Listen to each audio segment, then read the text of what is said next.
nerds, this is Pam coming to you from Stationery Nerd. Today we're going to look at this dot grid journal by Littlemore, and it is a unique one in the field. So we are going to take a look at the differences compared to other journals that you might be familiar with and take a look inside at the pen test and some of the features.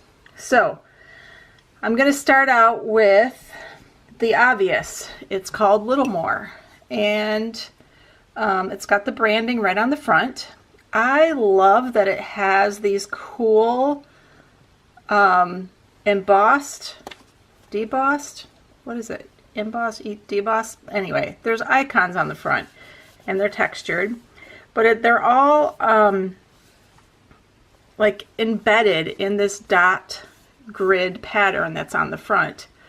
And so you've got things like a light bulb and a thumbtack, a clock, a magnifying glass, a brain, a coffee cup. So lots of super cute icons on the front, and then nothing at all on the back except for their logo. And then when you open it up, you just have their logo repeating.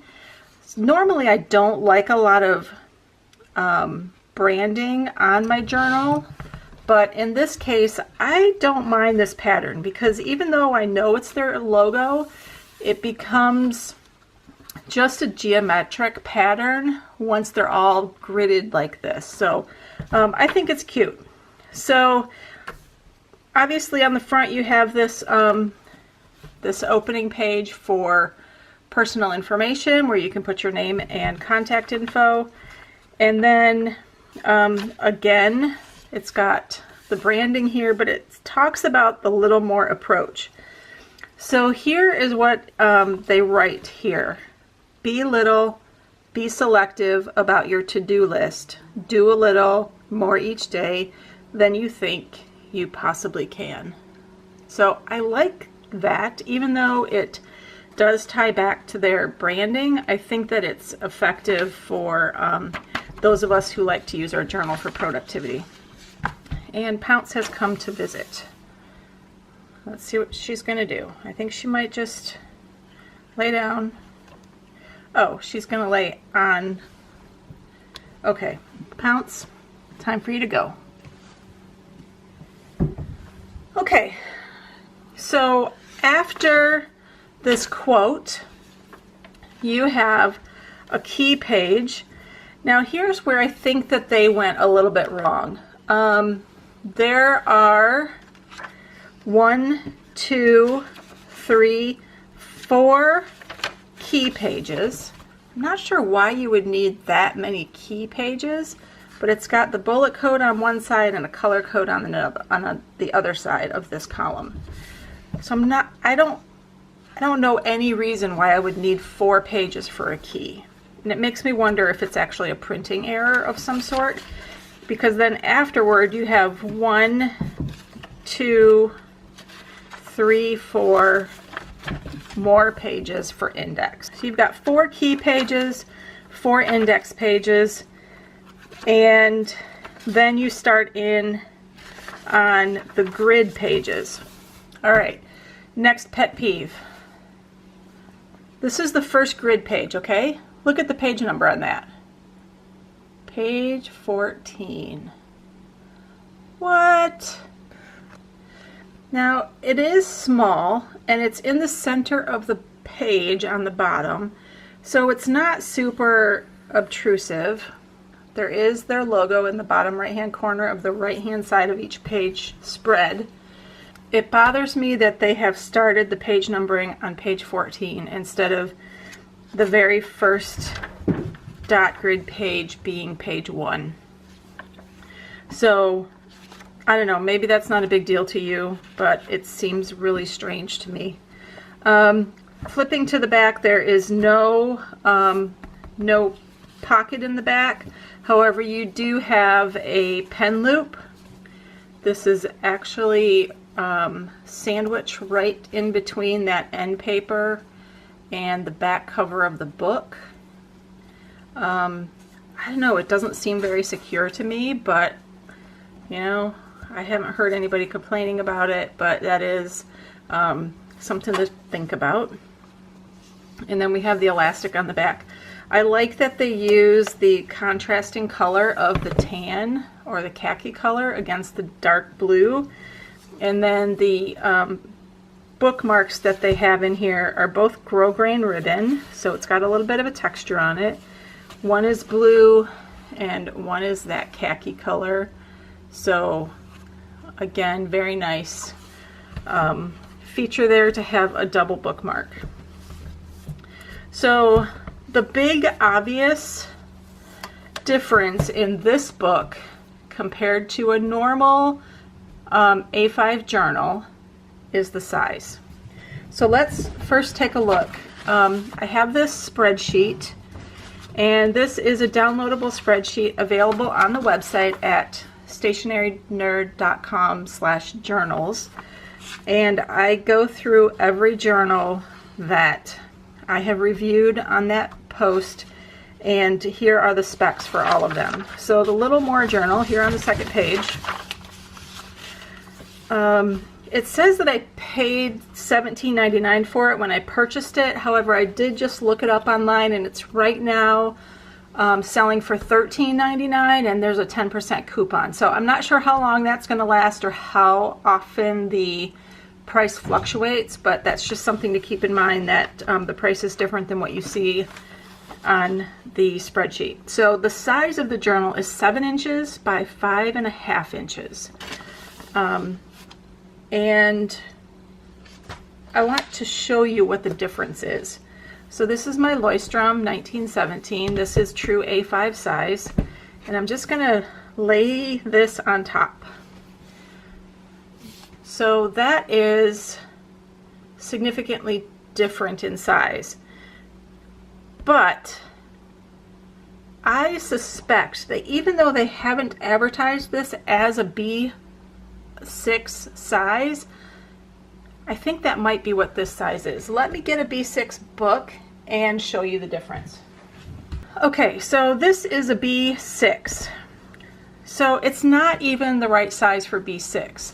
It's almost like it's a size all in its own category. So here's a B6 lined up, and you can see that the it's a little bit taller and a little bit wider than a B6. But when you compare it to an A5, it is significantly shorter and just a little bit narrower. So basically what I'm saying is this size is in a category of its own. I don't know if it's got a size name, but something to keep in mind if you're trying to fit this into a journal cover or match it to another book that you've got, then just know that that size is a little bit off of the standard sizing. So let's take a look at the paper.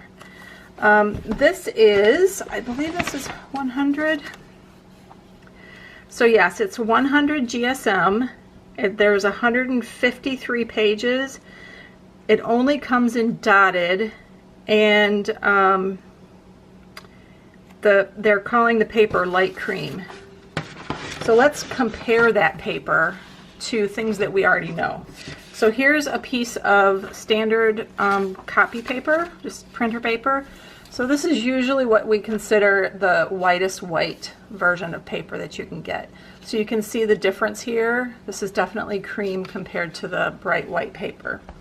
And let's pull in that Leuchtturm again, and we can see the Leuchtturm is a little bit more cream, or on the yellow side, than the Little More journal. And then next we're going to take a look at the Scribbles That Matter, and this is much whiter than both of these. It's actually very close, I guess, to the Little More, but when you look at them side by side, you can see what the color differences are here. So that gives you an idea of the difference in color. Let's take a look at the dot grid. The dots on here they're not super dark and they're not super light, and they actually seem to be small.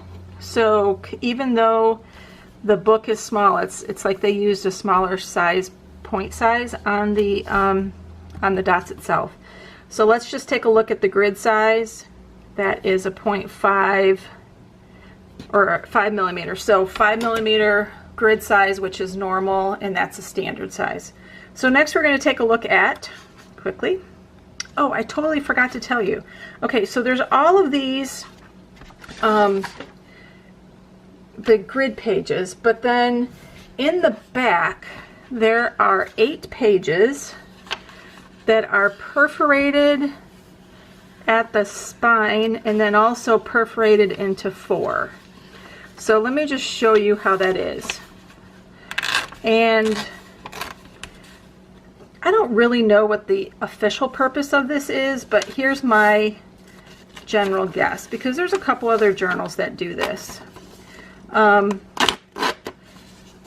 You know, when you're out and somebody wants to borrow, like, hey, do you have a piece of paper? And you don't want to pull a piece of paper out of your bullet journal. So this, to me, this feels like scratch paper that you're going to need on the fly at some point while you're carrying around your journal. So, or you can put like a shopping list that you can tip into one of your pages, or take this into the store with you when you go rather than the entire journal. So there are 8 pages available for this. So 1, 2, 3, 4. So it says that there are 8 pages. And when you count pages, it's front and back. Page 1, page 2, page 3, page 4. However, you're going to tear these out. And this is not like a 1-page, 2-page. So there's actually 4 sheets is what they should have advertised it as, not 8 pages. Because each sheet, clearly you're not going to use the front and the back, at least if you're going to tear it out. So just something to keep in mind as you're looking at the specs on this one. Okay, now I have some scratch paper. And then I'm going to skip the pen test right now, but I'm going to go to this back section here. There are a number of blank pages in the back. So we have, it says 42 pages. So starting at page 1 there and going all the way to, or actually starting at page 154, going all the way to 196 is, these are all blank. So I guess if you're doing like a sketch challenge or a 30-day doodle challenge or something like that, then that might be a good option for you to use those back pages for that type of thing. So you've got, the front part is all dotted, the back part is blank, and these I'm just going to check, but I'm pretty sure, nope, these are not perforated. And then when you get to the back, you've got an additional 4 pages of perforated note pages. So let's take a look at the pen test. So let's first start out looking at the group of pens that I've used. Okay, so I have, I've been using the same set of pens for all of the pen tests in the journals, and also 2 Sharpie liquid highlighters just to give a sense of the color on those. And then otherwise all of these black pens are just a variety of pens that I pulled out of my stash and have those for testing. I'm not going to talk about each one of them here. I will list them all down in the description below, and you can take a look at that list. Or you're about to see them right now. Look at how this paper fared. It's got a slight coating on it. It's very minor. It almost feels matte, but I can tell that when I'm writing on it, there is a smoothness to it. And it looks like it took the pen really well tiny bit of feathering here, just a tiny, tiny bit, and a little bit here on Bic, but otherwise it's good. And then also on my pen test, I did include the Tombow Twin Tones and the Zebra highlighter, or mild liners. So let's take a look at the results of this pen test. So this is where we're going to see the fact that that coating on the paper is very light, because we have a little bit of ghosting and also some bleed through. So you can see some ghosting. I think this personally would be too much for me. And then the Bic 730R, I guess technically it's not bleed through, but man, it is really wanting to bleed. So something to keep in mind there. But the Bic 730R 7mm, that's a super wet pen. So I stuck that into the mix because I knew it was going to be probably one of the hardest pens on any of the papers. So actually the highlighter and the Tombows and the Zebra mild liners did fairly well. They're not as ghosty as the black pens up top. So there's one more thing about this journal. In the kit, you get a series of stickers that they're hand drawn. They're actually really cute, and they're so cute, in fact, that I didn't keep them with the book, and I actually used them. So I have pictures though, so I'm going to just pull this over here, and we're going to put a photo of those stickers right here so that you can see that.